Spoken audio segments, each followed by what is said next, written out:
废话不多说，来看今天的影片。大家好呀，我是后藏次曲，我是个单亲妈妈，独自带着我的孩子取宝，生活在西藏。妈妈，谢谢。太爱妈妈。我们村庄就在神湖边，能看到这照金山，太美了。我每天都有干不完的农活。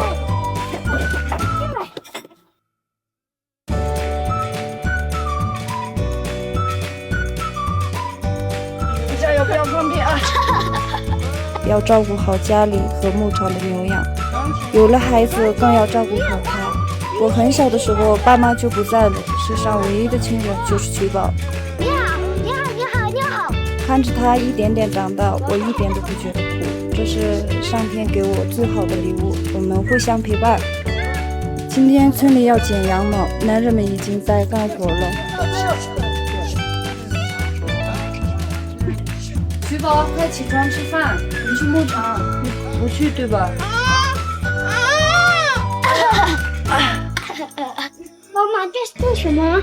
做点油饼路上吃啊。好，走了啊，出去见。我们的牧场在湖边，草长得好，所以有很多羊。到了牧场，男人们负责剪，女人们负责做饭。这些是精挑细选出来的种羊，每年夏季会给它们剪毛。这个季节剪毛不会冻着，大部分剪完，我们通常最后留1到2个不会完全剪完。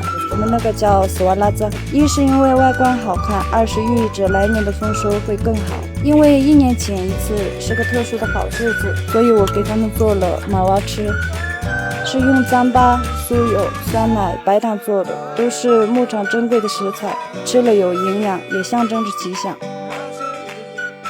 我们这里很偏远，很原始，甚至还保持着一些西藏解放前的生活方式，世世代代都是农牧生活，没有离开过家乡。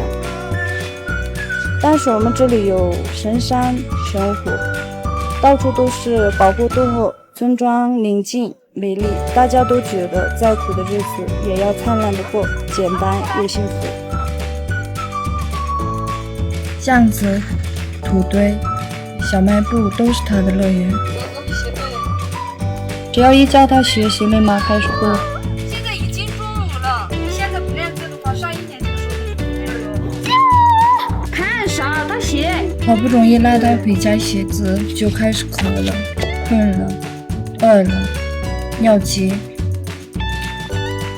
一不留神他就跑了。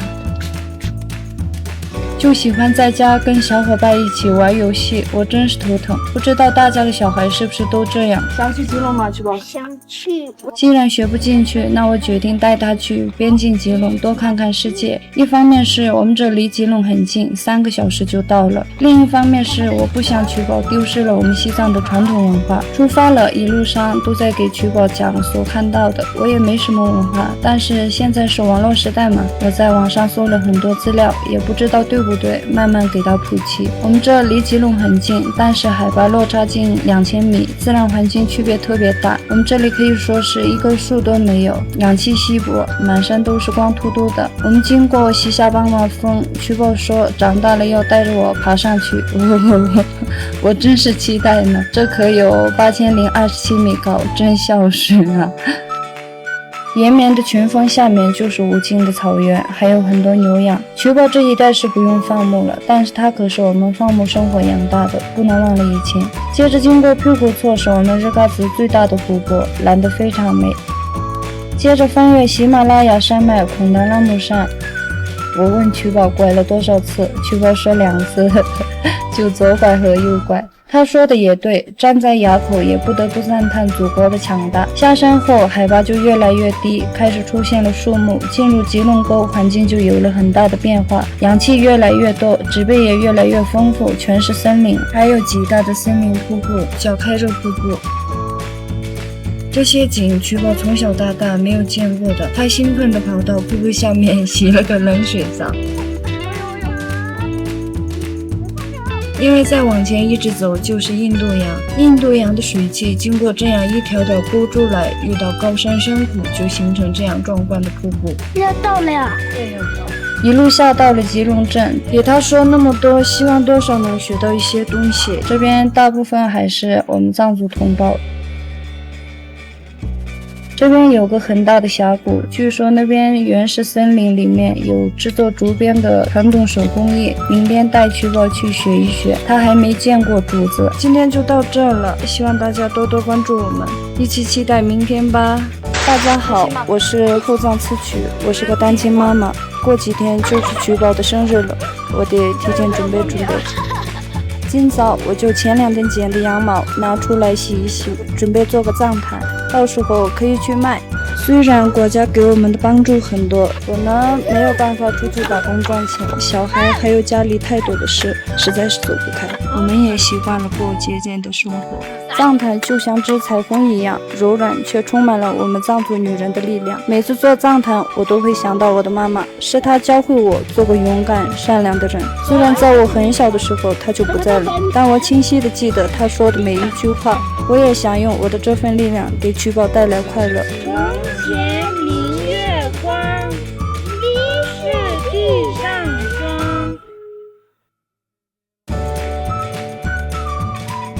我们的藏毯是羊毛做的，先要把羊毛筛选一遍，新的毛比较脏，将杂质去除，放到水里面反复清洗干净，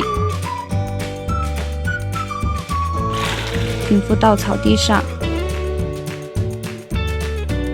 我们这儿海拔4600，紫外线强得很。经过半天的时间，羊毛就晒干了，然后将干净蓬松的羊毛梳理出来，丝丝分明。用原始的工具，我们叫pan锅，不断的转动，这样就捻成线了。小一点，曲宝，小一点，哪有那么大的呢？妈，这样还挺快的。我们那上面还要拿东西呢。接下来就要开始染色了。藏毯的颜色之所以一辈子都不变，传统的染色方法很重要。在水里面加入盐，为了减轻气味，还能让颜色上得更深。等水煮沸之后，放入捻好的线，反复搅动，让羊毛纤维充分的吸收，这样的色彩均匀又亮丽。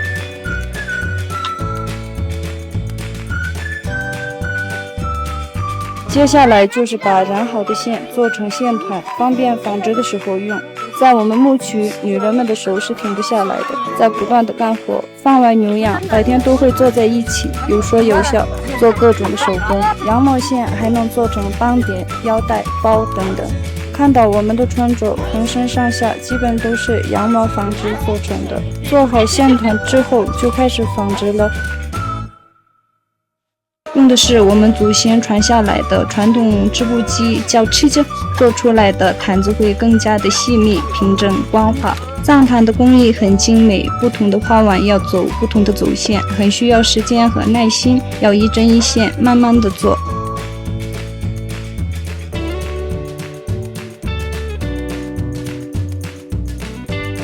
这张藏毯我做了好多天，最后拼接在一起，剪掉上面的杂线，就算完成了，很柔软也很漂亮。去吧，你看小妈妈做的好看吗？好看。你想吃蛋糕吗？想吃。有多想？很多很多。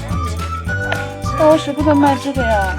虽然有些舍不得，但还是卖了换钱，带着曲宝来到县里，买了喜欢的蛋糕，他高兴的起飞，还带他吃了炸鸡。回到家里，跟村里的小伙伴一起吃蛋糕过生日。祝你生日快乐！祝你生日快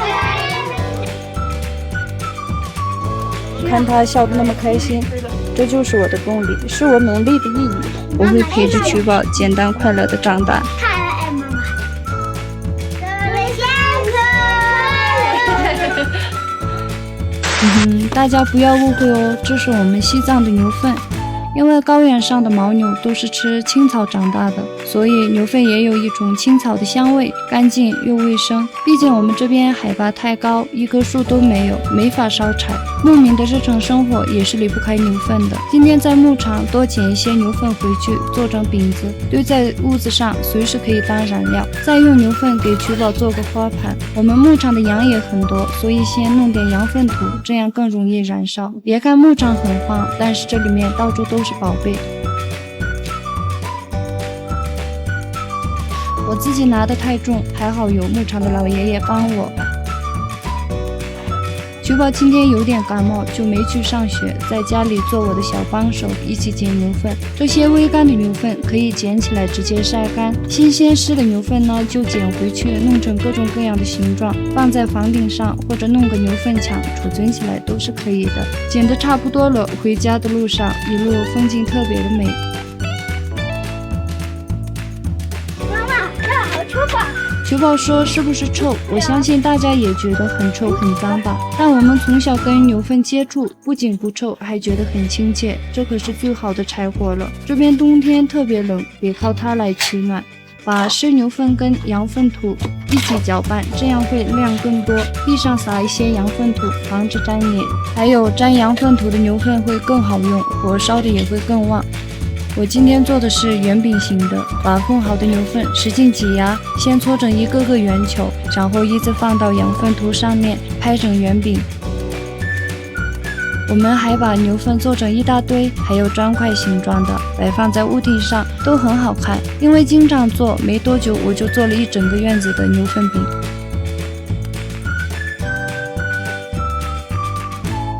妈妈，花粉打碎了。我们这边花花草草实在是太少了，菊宝好不容易种的花，我得给它做个好看的花盘。你没弄地啊？用了呀。再吃。这样。妈妈，这给你吃吗？这玩意。这玩意是吃不了的哟，这是种花的，这是肥料。哎塞，都做好了，这样就可以坐等晒干。啊，菊宝。经过2天时间的暴晒，牛粪也干得差不多了，可以收起来了。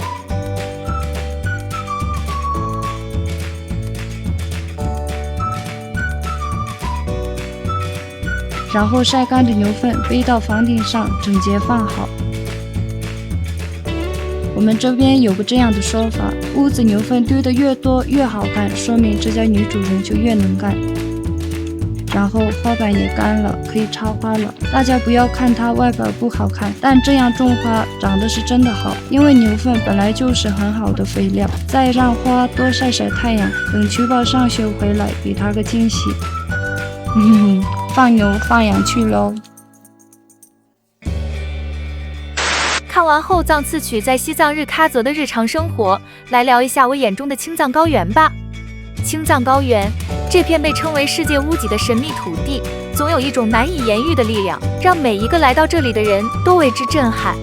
这里是地球上最接近天空的地方，平均海拔超过4000米，空气稀薄，但同时也无比纯净，仿佛连时间都在这里变得缓慢。山川巍峨，湖泊澄澈，草原辽阔无垠，一切的一切都像是从未被人触碰过的画卷，干净的令人屏息。高原的湖泊是我见过最美的，湖水像一面巨大的镜子，映衬着高原的蓝天与白云。那种蓝不同于大海的深邃，也不同于溪流的清透，而是一种深沉中透着纯粹的蓝，蓝得让人心颤。第一次俯身喝下一口湖水，才发现竟是咸的。这里的云朵也与低海拔地区完全不同，它们低垂在天空中，形状各异，有时厚重如山，有时轻盈如沙，仿佛伸手就能触摸到。而当你抬头仰望，清澈的蓝天会让你感觉自己真正置身于离天空最近的地方。在这片土地上行走，你会发现连脚下的街道和小路都透着一种难以言说的干净。无论是城市还是村落，似乎都带着一种与世隔绝的宁静与秩序。在这样的环境里，你会不由自主地慢下脚步，去感受这一片大地带来的安宁。而比自然更令人动容的是生活在这里的人，藏族居民。他们的生活简单而充实，像极了高原上的蓝天和白云，纯粹而真诚。藏民们每日与天地相伴，诵经祈祷，放牧牛羊，挖掘虫草。他们的日子看似平凡，却充满了信仰的力量。信仰是他们生命中最重要的存在。他们相信山川有灵，湖泊有魂，天与地之间充满了神圣的气息。让我印象深刻的是，不同区域的藏民之间语言竟有如此大的差异。青海的藏民和西藏、四川的藏民尽管同属一个民族，但他们的方言却大不相同，有时甚至彼此听不懂对方的语言。然而，这种语言的差异丝毫不妨碍他们之间的沟通与交流。他们的热情和友善不需要翻译，只需要一个眼神、一个微笑，就能跨越所有的隔阂。藏民的生活虽简单，却饱含人情味。他们会热情地将自制的牦牛肉干、酥油茶和酸奶分享给路过的陌生人，也会讲述那些代代相传的古老故事。从这些故事中，你能感受到他们对这片土地的热爱，对自然的敬畏，以及对生活的满足。而这里的夜晚更是大自然赐予的奇迹。当夜幕降临，整个高原仿佛披上了一层星光的纱衣。抬头仰望，星空是如此浩瀚，银河清晰的如同泼洒在天际的牛奶。这里的星空是我见过最纯净的，没有城市的光污染，也没有尘世的喧嚣，只有宇宙最原始的模样。那种震撼远远超出语言能够描述的范围。但高原的美不止于眼前的景色，它的每一寸土地都承载着人类的情感和文化。这片神圣的土地上，藏民的信仰融入了他们的日常生活。他们用经文与天地对话，用转经筒记录愿望，用虔诚的心守护着自己的家园。这里的每一个人都活得如此坦然，他们眼中的平静与坚定，总能让你忘却世间的纷扰。然而，当我沉浸在这片土地的圣洁中时，心中却也常常隐隐作痛，因为我知道这片净土曾经受到外界的打扰，曾经有争议和伤害发生在这里。藏民的生活本该像这片天空一样清澈，他们的信仰本该像这片湖水一样圣洁。这些外界的侵扰破坏的不仅仅是自然的宁静，更是这里人与土地之间千百年来的和谐关系。幸运的是，我在这里没有经历高原反应，尽管每走一步都能感觉到稀薄空气带来的喘息感，但这并不妨碍我去感受高原的美，也不妨碍我的心灵被净化。在这里，每一次呼吸仿佛都能感受到大地赋予的力量。我依然记得一个藏族女孩在昏黄的灯光下低声诵经的画面，她的手中捻着佛珠，眼神专注而宁静，嘴唇微微开合，低声念诵着经文。那一刻，时间仿佛停滞，整个世界都被一种无声的虔诚包裹。这画面深深刻在我的脑海中，让我明白了信仰的力量有多么伟大。青藏高原不仅仅是一片土地，它是一个世界，一种感受，一种力量。希望有一天，我还能再次踏上这片土地，感受它的纯净与圣洁。也希望这片土地上的人们能够永远守护他们的信仰与家园，远离纷扰与破坏。愿这里的天空永远湛蓝，湖水永远澄澈，笑容永远纯净，而我永远记得这片高原带给我的一切。